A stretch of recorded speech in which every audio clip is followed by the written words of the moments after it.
সে একজন বিশ্ব গায়িকা ছিল। সে নাচ গান করত, বিভিন্ন অনুষ্ঠানে তিনি গান করতেন, নাচ করতেন।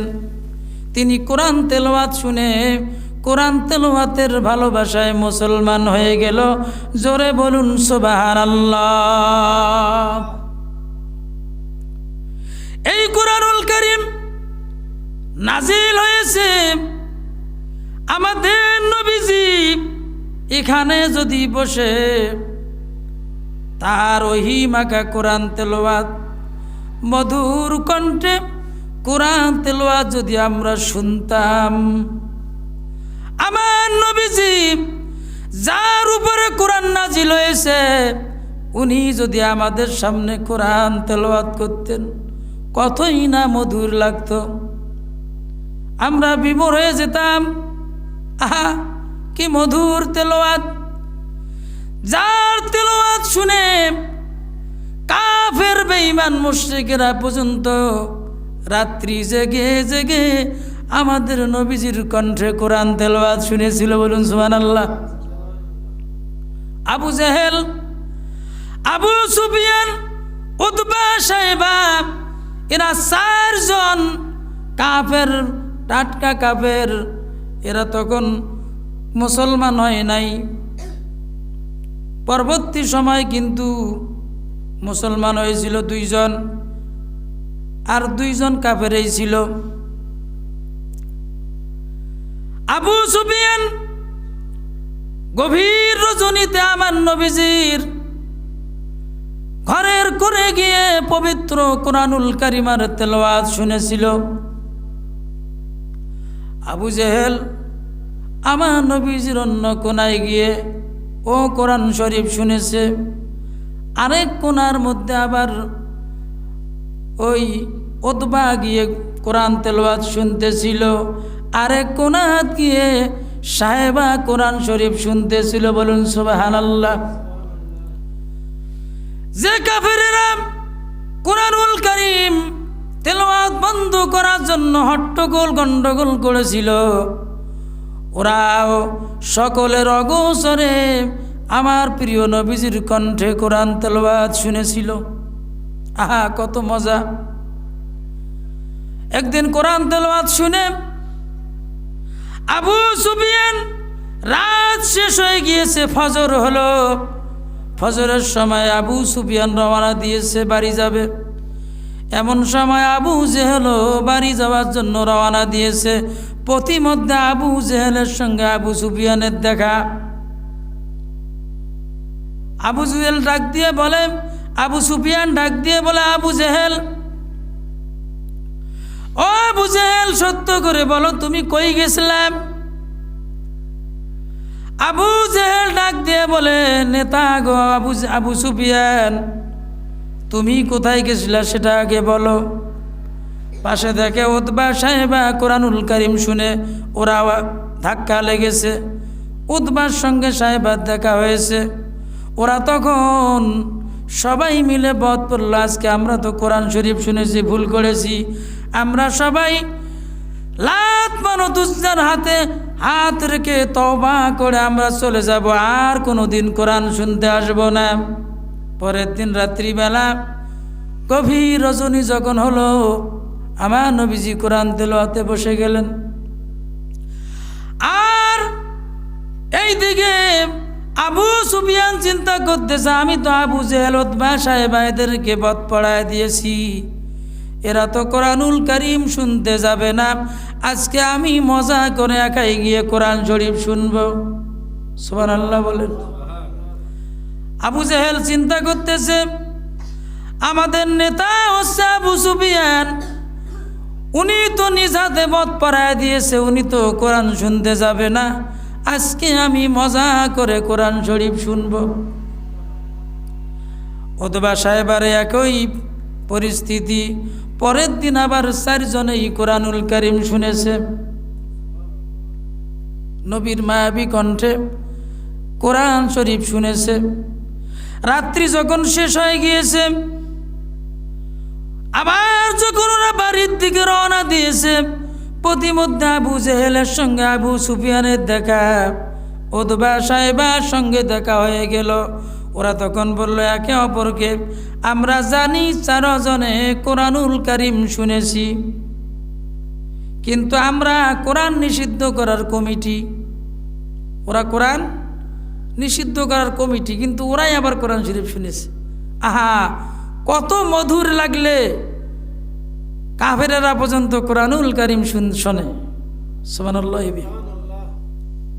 আল্লাহ, আমার নবীজির কত মায়াবী কণ্ঠ, তার কত মধুর স্বরে কোরআন তেলাওয়াত ছিল। এইরকম কোরআনুল কারীম যেখানে তেলাওয়াত হয়, সে জায়গার মধ্যে আল্লাহর রহমত সকিনা নাজিল হতে থাকে। বলুন সুবহানাল্লাহ। এটা শুধু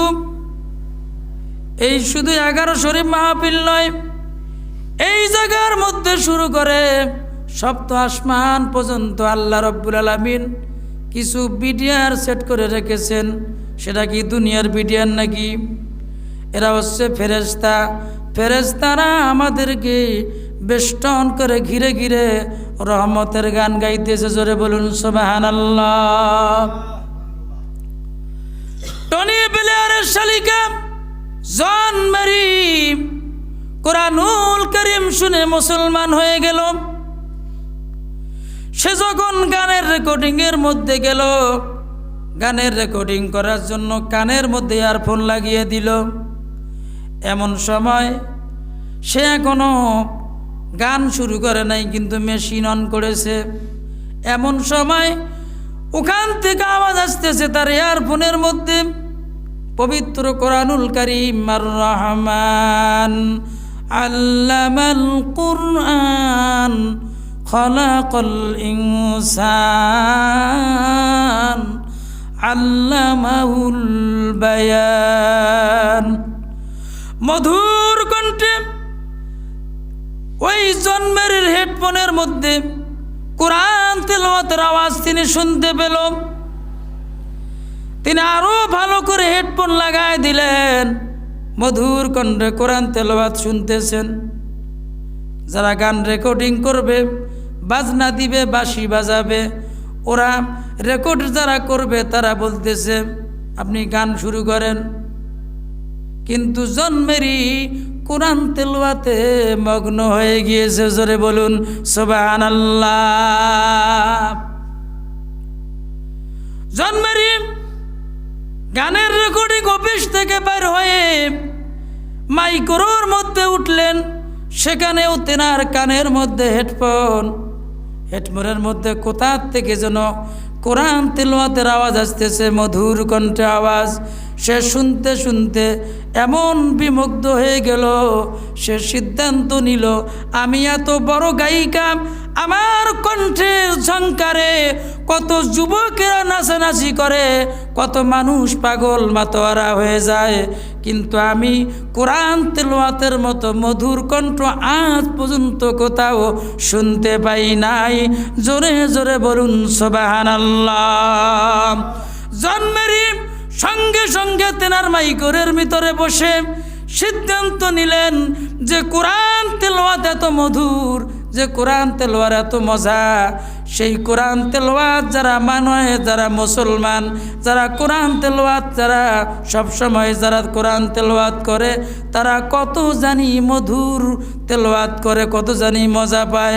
আমি আজকে এখানে সিদ্ধান্ত নিলাম আমি এখন এই কালেমা পড়ে মুসলমান হয়ে যাব। জোরে বলুন সুবহানাল্লাহ। পাশেই গিয়ে এক মসজিদের সামনে ব্রেক করছে, মাইক্রো ব্রেক করছে। ইমাম সাহেব কেবল বাইর হয়েছে, জন মেরি সামনে গিয়ে হাজির। ইমাম সাহেব মনে করতেছে এ তো বিশ্ব গায়িকা, আমেরিকার মধ্যে শ্রেষ্ঠ গায়িকা, এ না জানি আমারে কি কয়। না না, সে কিছু বলল না। ওই মসজিদের ইমাম সাহেবের পায়ের মধ্যে লুঠে পড়ল আর বলল, ইমাম সাহেব হুজুর দয়া করে আমারে কালেমা পড়ে মুসলমান বানায় দেন। চিৎকার দিয়ে বলুন সুবহানাল্লাহ। জন্মেরই মুসলমান হলেন, শুধু মুসলমান হলেন না, তিনি সমস্ত গানগুলো বাতিল করে দিলেন। ইন্টারনেট ফেসবুকে যে জায়গার মধ্যে তেনার গান ছিল সমস্ত গানগুলো বন্ধ করার মতো যেগুলো বন্ধ করে দিলেন। আর তিনি আমেরিকার মধ্যে সর্বপ্রথম কোরআন রিসার্চ সেন্টার তৈরি করলেন। সেই কোরআন রিসার্চ সেন্টার এই পর্যন্ত আছে, হাজার হাজার মানুষ গিয়ে ওখানে কোরআন শিক্ষা করে। আরো জোরে বলুন সুবহানাল্লাহ।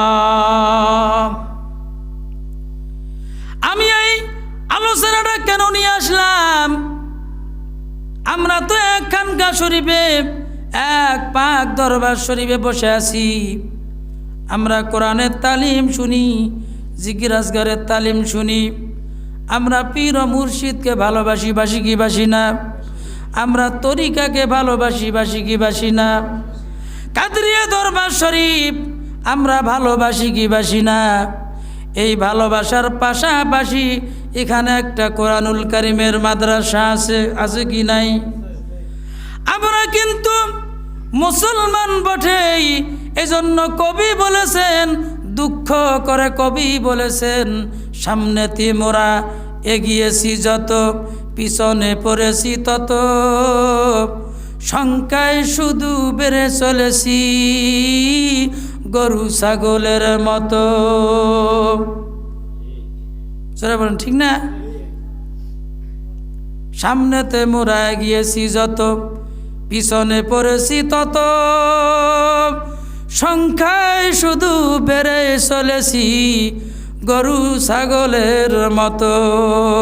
কারণ আমরা মুসলমান হচ্ছি নামকা হস্তে, নামাজ ঠিক মতো পড়ি না, এমনকি নিজে কোরআন শরীফ জানি না, সন্তানদেরকে কোরআন শরীফ শিখাই না।